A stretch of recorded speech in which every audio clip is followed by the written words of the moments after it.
In the 15th century, Mrauk became the capital city of the Arakan Empire, a kingdom that lasted for 354 years, with pagodas built by many different kings, hidden from the world, surrounded by hills, mountain spurs and ranges, streams, winding rivers flowing through valleys, mountains and lakes.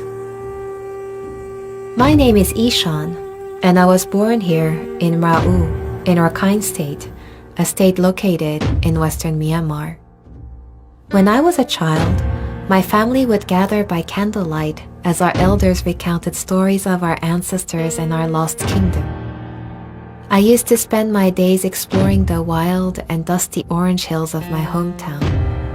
And little did I know that the hills that I used to play on would one day reveal ancient pagodas, fortresses, a palace, and the remains of the legendary capital that I grew up learning about.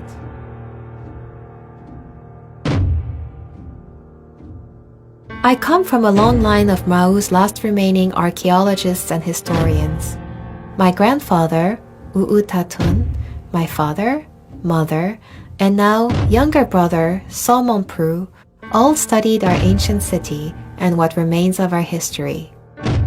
In a way, our family has been the guardians of the city, working day and night to protect and conserve what remains of it. This is the story of my hidden city, my Mrauk, one of the world's last remaining undiscovered ancient cities. In 1430, Mrauk became the last capital city of a unified Arakan Empire. King Monsomon, whom we revere as the founder of this kingdom, built his capital at the crossroads of two rivers. Mrauk is thought to mean the first accomplishment in archaic Arakan. By the 16th century, Mrauk had become a crucial part of the Silk Road that connected Arakan to every part of the globe. My brother often tells me of Arakanese, Bengal, Burmese kings and queens, Afghan soldiers, Dutch, Portuguese, Abyssinians, Persian traders, and even Japanese samurais who came to this place. The dreams and beliefs of empires passing through these gates from all over the world. Surrounded by moats, hills, mountain ranges, ramparts, reservoirs, and winding rivers, the natural landscape rendered the city invisible to the world from the four cardinal points. Mrauk became so powerful and well fortified that it was one of the only trusted routes through which riches from neighboring kingdoms were transported. And with great wealth and power came great homages. It is said that Arakan was the first place in Myanmar to receive the teachings of the Buddha, and that the Buddha himself came to this region. Our kings built pagodas throughout history to honor the karmic debt that has showered the kingdom with such great fortune. While some pagodas are easily visible, some have been abandoned over time to the forces of nature. Every day, I walk past the Shitong Temple, also known as the 80,000 Pagoda, constructed by King Mamba after his conquest of the 12 Bengal cities. Inside the Shitong Temple are colorful stone carvings of animals, people, Buddha, kings and queens, and a mythical Rakhine creature called a Bial, a combination of 9 different animals. Much of the ancient history of Mrauk can be found on the walls of this temple.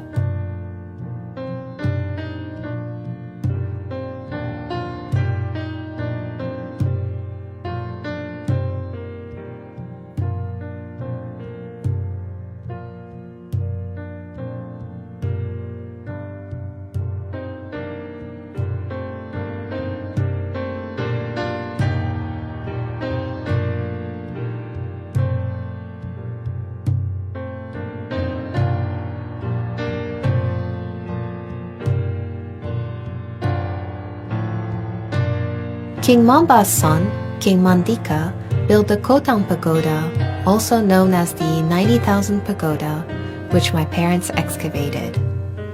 My father was the deputy director of the Mrauk Archaeological Department at the time, and my mother was his assistant.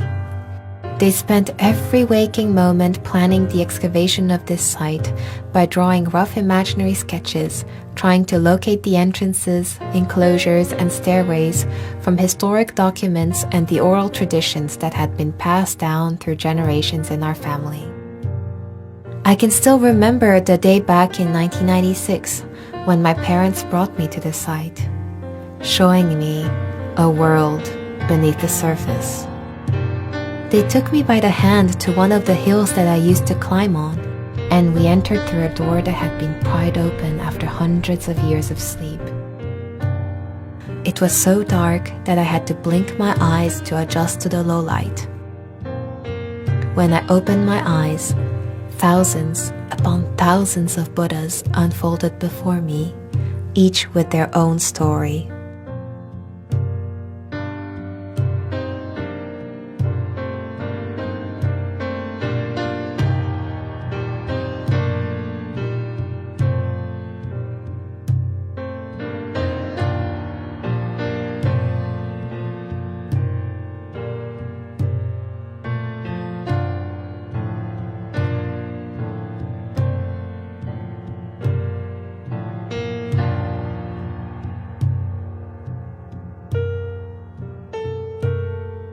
The same guardian augurs and augresses from King Mandika's time continue to protect the entrances of the pagoda, keeping a watchful eye over those who dare to cross the threshold.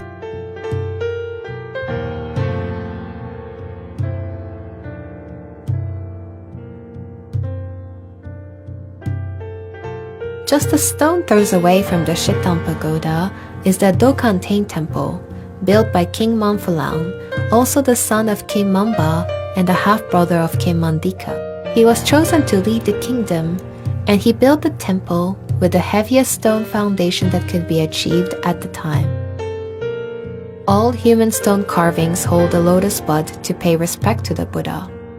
It is also the only temple in Myanmar that depicts everyday people and how they lived and dressed during that time. Much like in the older days, sharp echoes still ring through the hallways to this day, as clear as when it was first built.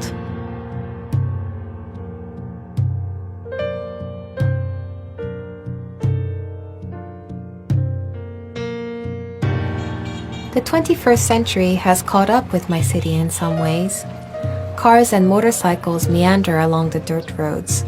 Nearly every resident has a mobile phone, which they use to connect to the rest of the country and the world. Children hear stories of their ancestors, not by candlelight, but by lamps and house lights powered by electricity and solar energy. While the modern world is here, I still see traces of a preserved culture every day, and our way of life has remained largely unchanged for centuries. Our people live simply. We are a mix of ethnicities and values, living with each other and with nature. We are not defined by our traditions, but they give us balance and guidance and endless beauty.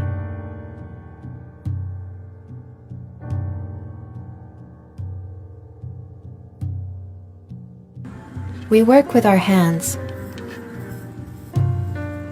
weaving hats out of bamboo, sculpting statues,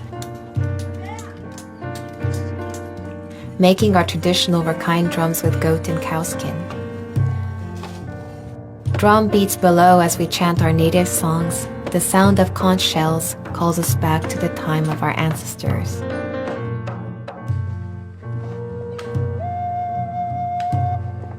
Every morning, as I have done since I was a little girl, I cook offerings for the monks and bring them in tiered containers to the monastery to seek the monks' blessings. Families make fish soup to eat with fresh rice noodles, the same recipes that have been passed down for generations. Except for Sundays, locals go to the wet market for fresh produce. Farmers begin wholesaling at 3 a.m. and the market opens at around 5:30 a.m. Fish, seafood, meat, and seasonal vegetables are splayed across counters and mats, 1,000 colors and sights and smells greeting us. Vendors use a traditional Rakhine weighing machine with a special type of weight for their wares, and the clinking of weights reverberates against the sound of customers shouting for a better price.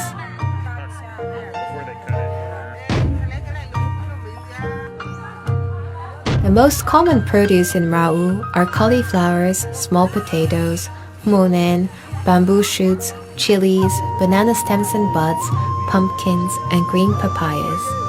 We often joke that there is never a ripe papaya here because everyone eats them when they are green, sliced into thin shards as local papaya salad. On our luckiest days, we can find freshwater snails called Mrauk from local rivers lined with nipa palms. These snails are a delicacy for us and can only be found in our part of the country.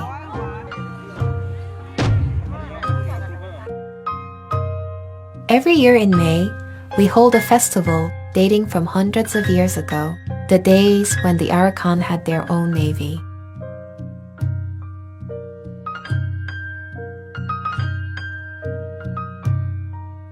Men from the city and neighboring villages go in search of a single tree that can produce a boat up to 70 feet in length. Teams of men race against each other on the rivers in these dugout boats, thrashing against the current as monsoon clouds gather to welcome the rainy season. We also have a traditional wrestling event, also dating from the times of the kings, called Chin, meaning swift like a tiger. It is a combination of the words cha, meaning tiger, and yin, meaning to fly. Among the two players, one is cha, the person who has to catch their opponent. The other is yin, the one who has to try to escape from the cha. The players switch roles in the next round.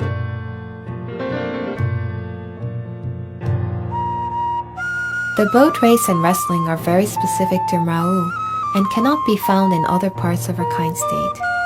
For those lucky enough, they witness traditions that haven't changed for centuries. We all take part in finding the balance between our past and our future, between our traditions and preparing for the future, while living and working in our blended world. My brother and I are like so many other young people building towards the future of Mrauk, hopeful that a new chapter awaits our city. Like my grandfather, Tatun, who established the Mrauk Archaeology Department in 1955, my brother, Mrauk, hopes to keep the family tradition alive after joining the same department to continue protecting our history and culture. His role in the archaeology department is to check on the monuments regularly and make sure no one is defacing them or stealing things. He loves to share stories of how different parts of the city were built and rebuilt throughout its history, which I thought of recently when managing our rural road building projects. Hope lives in all of us. In July 2019, Bagan, perhaps the most famous tourist destination in Myanmar, was finally designated as a UNESCO World Heritage Site.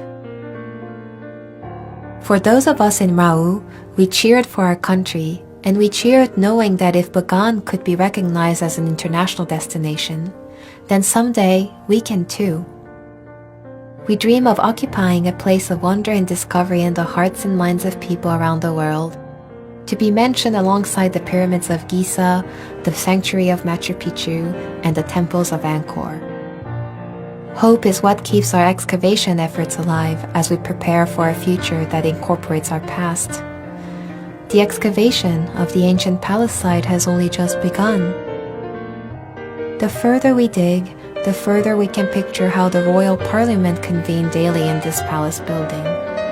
The king lived in the center, his parliament lived around. Monasteries and courtiers circled the king's quarters. Queens, princes, and princesses lived outside of the palace city walls in case of enemy attack.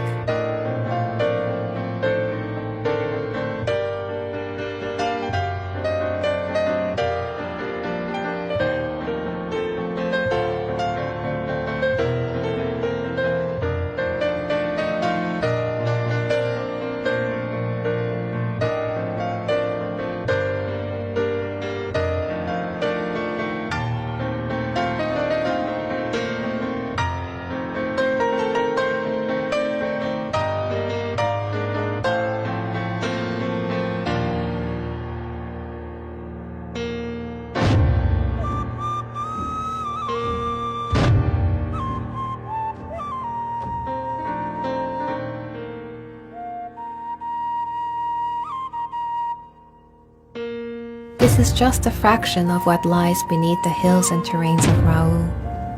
There is still so much to uncover in my hidden city. As we awaken from the country's deep slumber and the world's eyes are on Myanmar, I wish for the world to come and discover the magic of my hidden city, Mrauk, a place of untouched wonder and serenity.